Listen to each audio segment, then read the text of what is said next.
एक समय की बात है। एक शांत और छोटे से गांव में एक बूढ़े काका रहते थे। गांव वाले उन्हें बहुत सम्मान देते थे, क्योंकि वे बेहद सरल, दयालु और मेहनती इंसान थे। काका की जिंदगी बहुत साधारण थी।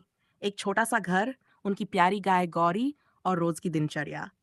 हर सुबह वे सूरज उगने से पहले उठ जाते, गौरी को चारा खिलाते और फिर उसे पास के जंगल के किनारे चराने के लिए ले जाते। उस दिन भी सब कुछ सामान्य था। सुबह से शाम तक काका अपनी गाय के साथ रहे। सूरज धीरे धीरे ढलने लगा और आसमान नारंगी से बैंगनी रंग में बदल गया। काका ने सोचा कि अब घर लौटना चाहिए। वे गौरी को लेकर जंगल के रास्ते से वापस आने लगे। रास्ता सुनसान था, चारों ओर ऊंचे ऊंचे पेड़ थे और उनकी परछाइयां जमीन पर अजीब आकृतियां बना रही थीं। हवा में हल्की ठंडक थी और माहौल कुछ अलग सा लग रहा था। काका धीरे धीरे चल रहे थे कि तभी अचानक उन्हें कहीं से रोने की आवाज सुनाई दी। वह आवाज बहुत ही दर्द भरी थी, जैसे कोई छोटा जानवर मदद के लिए पुकार रहा हो। काका रुक गए। उन्होंने चारों तरफ देखा, लेकिन कोई नजर नहीं आया।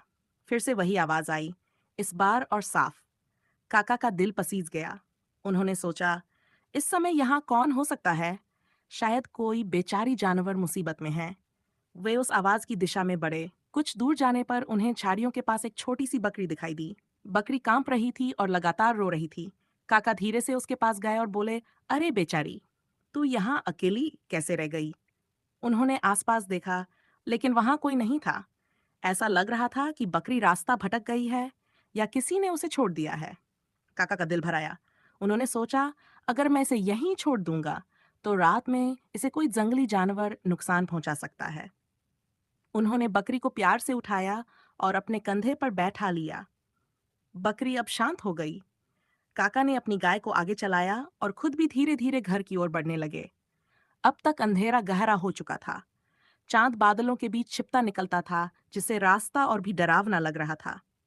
कुछ दूर तक सब ठीक था, लेकिन थोड़ी देर बाद काका को महसूस हुआ कि बकरी का वजन बढ़ रहा है। जो बकरी पहले हल्की लग रही थी, अब धीरे धीरे भारी होने लगी थी। काका ने सोचा, शायद मैं ज्यादा थक गया हूँ। उन्होंने थोड़ी देर रुककर सांस ली, फिर आगे बढ़े। तभी अचानक बकरी ने एक अजीब सी आवाज निकाली। वह अब रो नहीं रही थी, बल्कि उसकी आवाज किसी के धीमे धीमे हंसने जैसी लग रही थी। काका के रोंगटे खड़े हो गए। उनका दिल तेजी से धड़कने लगा। उन्होंने धीरे धीरे अपना सिर पीछे घुमाया, और जो उन्होंने देखा, उससे उनका खून जम गया। बकरी का शरीर बदलने लगा था। उसके पैर लंबे और टेढ़े हो गए, उसका चेहरा विकृत हो गया और उसकी आंखें लाल अंगारों की तरह चमकने लगीं।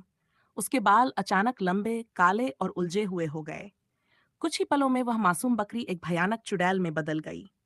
वह चुड़ैल काका के कंधे पर बैठकर जोर जोर से हंसने लगी। उसकी हंसी जंगल में गूंज रही थी, डरावनी और भयावह। उसने कर्कश आवाज में कहा, तू मुझे अपने घर ले जा रहा था, अब मैं तुझे कहीं नहीं जाने दूंगी। काका के हाथ पैर कांपने लगे। उन्होंने बिना एक पल गंवाए पूरी ताकत से उस चुड़ैल को अपने कंधे से नीचे फेंक दिया और भागने लगे।